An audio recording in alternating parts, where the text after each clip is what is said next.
Okay, great. Uh, Thank you all for coming to this information session. I know, as Masha mentioned, it's all over the world in very different time zones. Some of you have probably already started your weekends, so I appreciate your time to learn about our graduate program and some of the research that we do.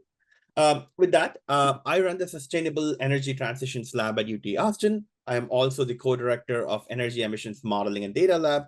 I'll talk a bit about some of the work we are doing through these initiatives. I am typically reachable by email, but you often get hundreds of emails a day, so it might take a while for me to respond to you. I am also reachable on social media, so I've had students reach out to me on Twitter to ask questions or to ask questions about the program or our research, and I more than welcome all of you making use of non-traditional channels of communication. All right, so our research is focused on thinking about the next 3 decades of oil and gas sustainability research. And this stems from my belief that addressing climate change is one of the world's most pressing challenges, but that it also presents a tremendous opportunity. And I think as a leader in oil and gas research, as you heard throughout this Zoom session, the UTPG department is uniquely positioned to be an academic leader in this energy transformation. And the fundamental challenge of the world right now is how do we go from our current world, which for the most part uses fossil fuels to meet its energy needs. By last count, around 80% of our energy needs come from fossil fuels, to a world that has net zero emissions by mid-century and beyond. So we know where we are right now. We know where we need to get to. What we don't know is how do we get there? And a lot of the work in my group starts thinking about what are the critical elements that you need to put in place to go from the left to the right. And so a key part of this is achieving success in addressing climate change now critically depends on accurately counting greenhouse gas emissions. And so for those of you who might not be familiar, the two major greenhouse gas emissions that are relevant here are carbon dioxide and methane. The carbon dioxide are things that are emitted when we combust fuels, coal, oil, and natural gas, and methane is majority of the natural gas that we use and is emitted across our oil and gas supply chains, but you also have other sources of methane emissions such as agriculture, natural sources such as wetlands and coal mines. So what our group does is sort of two things. The first half of our research is focused on measuring and modeling greenhouse gas emissions. So as you can see in the center image, we use a variety of technologies. We do a lot of field work. We go out to different parts of the country and sometimes the world to measure greenhouse gas emissions from various energy processes and energy systems. We use satellites, we use aircraft, we use drones, we use continuous sensors that are deployed all around the globe. And then we take all of the data from these advanced technologies and develop models and algorithms to interpret and understand what our emissions look like. And once we do that, we apply those insights in various application sectors. So we work very closely with the energy industry. We also work with government agencies in the US and around the world to think about how these measurements, what they tell us about our greenhouse gas emissions, and how do we then develop policies that are going to be effective in reducing them. We work with financial institutions such as banks, because banks are increasingly concerned about greenhouse gas emissions of their investment portfolios. And of course, a key part of it is also thinking about the future of technology. Like, how do we develop and improve technology and innovation to do this more cost effectively in the future? And the reason sort of accounting for carbon and greenhouse gas emissions is important is because a lot of decision making and policies around the world, whether it's carrots such as tax credits and subsidies to reduce greenhouse gas emissions, or sticks, things like carbon taxes, emission standards. Almost every country in the world has one or multiple forms of these. All of these that are relevant to the energy sector are often based on availability of accurate greenhouse gas emissions estimates. So with that, what do we do? So the students in my group do sort of three things. The first one is we develop new science. We try and answer fundamental questions about greenhouse gas emissions from the energy sector, from the energy supply chain. So we go all the way from drilling and production activities. I have a few students right now in different parts of the country undertaking measurements, all the way through transmission and distribution and liquefaction. So we go to LNG terminals where we convert natural gas to a liquid form and ship it to various countries around the world. We then collect all of that data and generalize them into models and tools that can be used by the industry, used by civil society, as well as governments.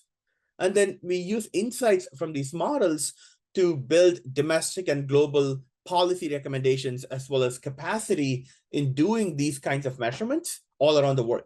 We are only one team in the United States. We can only do so much. So we need to be able to replicate what we are doing here in other parts of the world. So we often work with universities in other countries to train them and to expand the network of measurements that are done around the world. All right, so some examples of the projects that students in my group are working on. So there are sort of broadly three categories of research topics and projects. The first one, as I already mentioned, we do a lot of field campaigns. You're looking at an image of a very large tank battery up in Canada, where we did some measurements. So we measure carbon dioxide and methane from the oil and gas supply chain. We go all the way from production through LNG terminals. Now we are starting to get into newer areas of measurements, such as for carbon capture and sequestration, hydrogen, as well as carbon removal. We then take all of the data and develop models to understand what's happening across the energy system, not any individual process. So we develop life cycle assessment tools for energy and energy intensive product supply chains, such as oil and gas, hydrogen, steel, etc. And then we bring in economics into this. We want to understand what are the cost effectiveness of various approaches to reduce and measure and monitor greenhouse gas emissions. So we develop techno-economic models to answer some of those questions.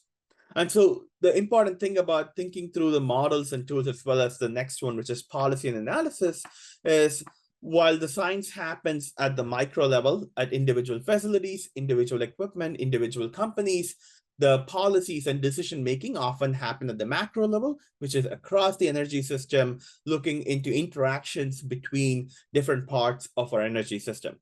And so to do that, we take the data from our field campaigns, develop the models, and then using the insights from the models, we develop policy and analysis that are useful at the national scale or at the company level. So things like measurement, reporting, and verification protocols and policies for the US and around the world. We are currently doing this for the oil and gas sector, but we are increasingly looking at other sectors that are going to need these tools. And we develop assessments that are helpful for decision supports, whether it's in the industry or in government. Typically, students work on one of these three categories, but a PhD is 4 to 5 years, which means you can start with a project, going out in the field, collecting data. And then once you do that, you can switch to developing models based on the data you collected. So there's some level of flexibility in what kind of research that you're interested in and therefore would want to be doing as part of your graduate program. So what does it look like? So we have about 15 to 20 people in my group, of which 10 to 12 are graduate students, PhD and master students. We have permanent research staff. These are folks already with PhDs and are leading some of these projects I talked about. And we have a few administrative staff as well. As you might have noticed, we do work that is highly collaborative and fast-paced. We often do projects where we have people from government, from the industry, from other universities, from non-governmental organizations that are involved. Usually projects are fairly large teams, so you'll get to talk to a wide variety of individuals outside UT Austin.